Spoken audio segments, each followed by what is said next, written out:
I was married for 10 years, 2 beautiful daughters, and the marriage had its ups and downs for sure.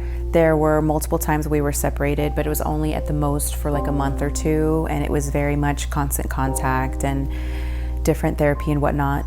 But it got to a point where we were constantly hurting each other, and I said maybe we should take another one of those breaks.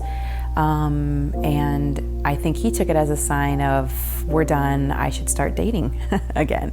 And it turns out I have found out so much information past then where he was already dating prior to that even happening. So the separation, which I thought was going to be this short thing where we could kind of regain, you know, our stability, seek the Lord, ended up being the beginning of the end for me, for my marriage.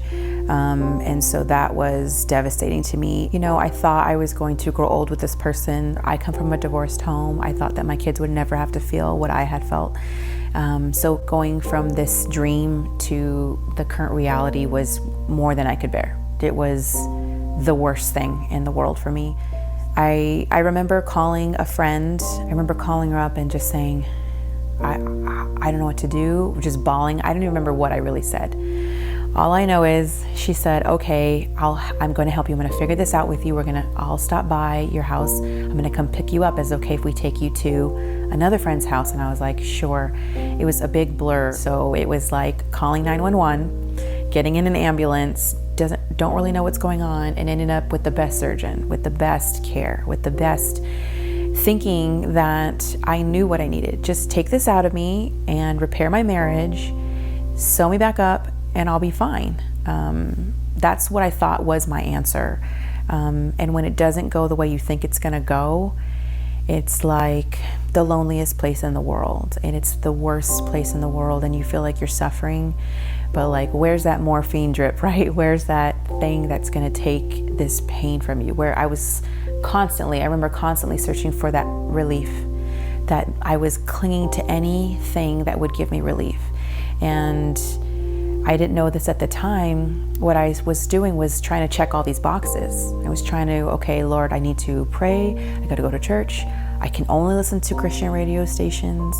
You know, I've got to journal. I've got to do my devotionals. And that's what's going to get me this answer I'm looking for. And then reality, it was only time spent with him. That was it for me. That was my only relief. And then time away from the shadow of his wings was his knowing, okay, Denise, how can you understand that when you're at work, when you're at the grocery store, when you wake up in the morning, he's there. It doesn't feel like he's there, but he's there. You know, my husband didn't come home.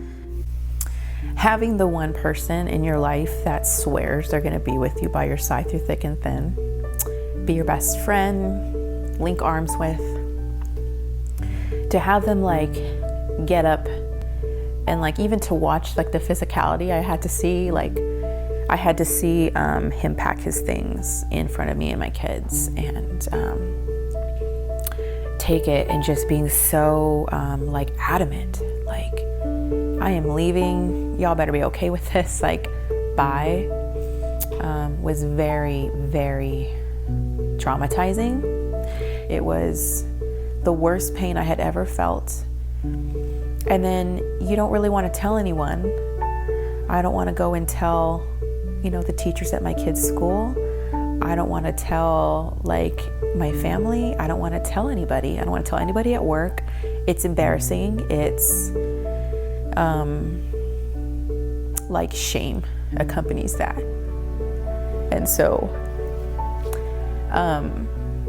I remember trying to hide it as best as I could. And I'll never forget the preschool teacher at RCA was like, Denise, you know, waving her hands back and forth. And I was like, oh my gosh, I cannot deal with this right now. I cannot, so I'm like, here I go, that face again. And hey, hi, how's it going? Oh yeah, it's great. And she ran. And through a chain link fence, she's like, hey, and she lifts her sunglasses off because she wants me to see her. She wants me to look her in the eye. And I did not want to look her in the eye. And she's like, what's going on? Like, she knew. And then she was one of the first few people I broke down with and kind of told her what was going on. And right through there, through a chain link fence, she grabbed my hand and she prayed for me and my kiddos. And that was like one of the many beginnings of where I felt like God enlisted an army that I didn't know about. And so when the storm came, one by one, they reported for duty. And in the moments when I was on the floor and I could not get up, they stood watch.